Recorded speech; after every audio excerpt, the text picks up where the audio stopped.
Yan yung stock ating rectifier. Tapos yung bago. Try natin siya kabit kung may laman. Kasi base sa tester wala. So guys, nakabit na natin yung bagong regulator. Yung lumang stock natin. Yung luma na talaga. Hindi siya mag-charge. So yan yung brand natin yan. Tapos yung reading natin sa volt, yung voltahe niya ay so guys, 13.7 dapat hanggang siya 14.5.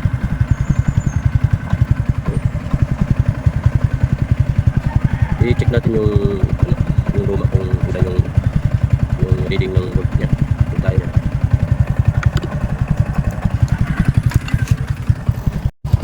Finish natin yung ang stock kasi nag-init siya guys.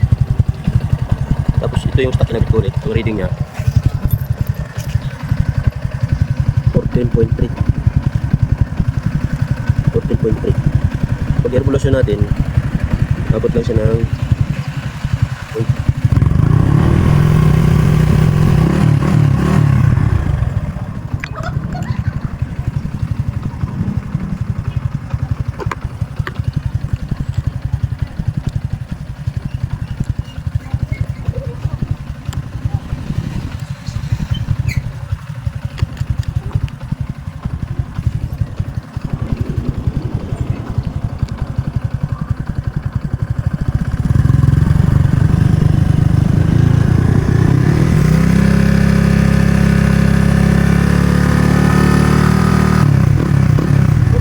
yung sakto niya talaga reading niya 14.5.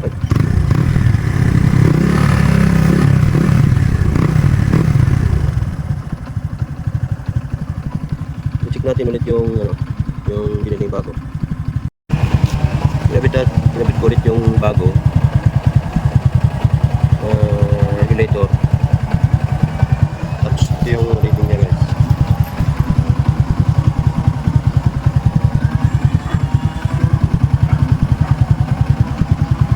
Yung neutral niya 13.7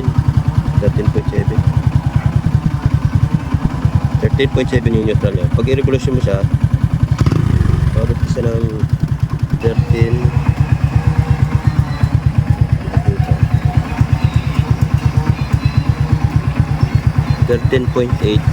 13.7 yung reading niya. Pag i-revolution mo siya,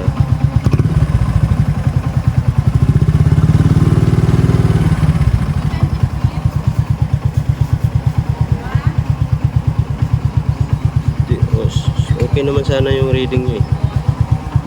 Okay sana siya guys. Ang problema naman niya, nag-init siya guys.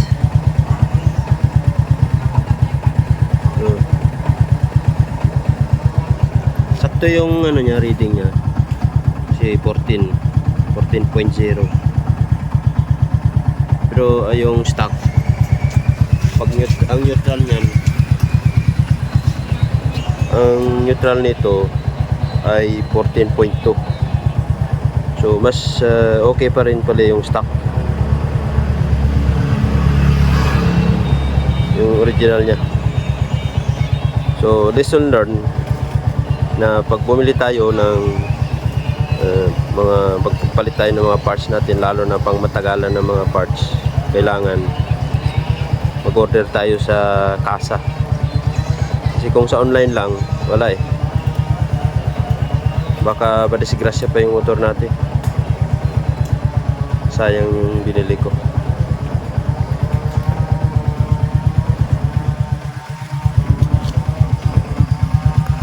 Ayan yung neutral niya. Pinaka-neutral nito. 14.0.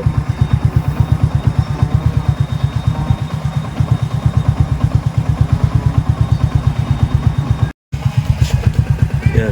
Dinali ko yung stock niya. pinaka-reading niya neutral 14.4. Mas okay pa rin yung stock.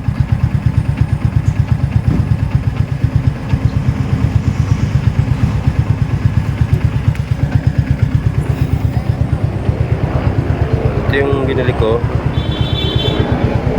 bago. Nag-iinit siya guys, nag-iinit, delikado. Nag-iinit siya. So final na guys, ibalik na natin yung stock.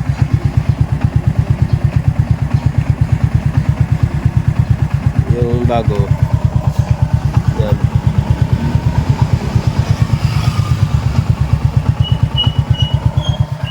Yung reading niya guys, pag neutral baba, 37.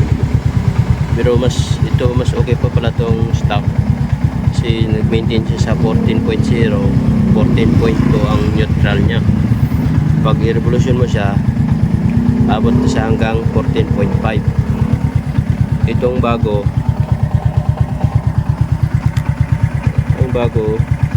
hindi siya abot ng 14.5, 14.4 lang, 0.3.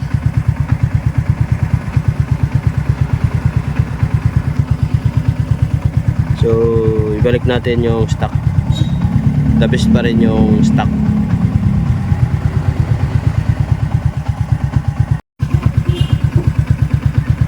Yun yung reading ng neutral ng stock, 14.4 normal. Ito mas mababa siyang yung voltahe reading niya mas mahina. So okay pa yung lumang-luma na stock, yung stock na so okay pa rin yung original, yung stock na regulator.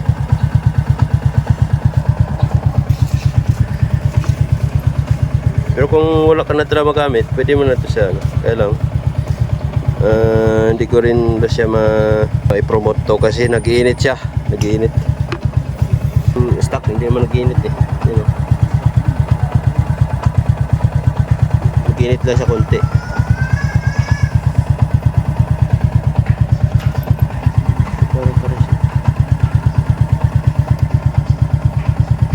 So yun lamang guys, thank you for watching.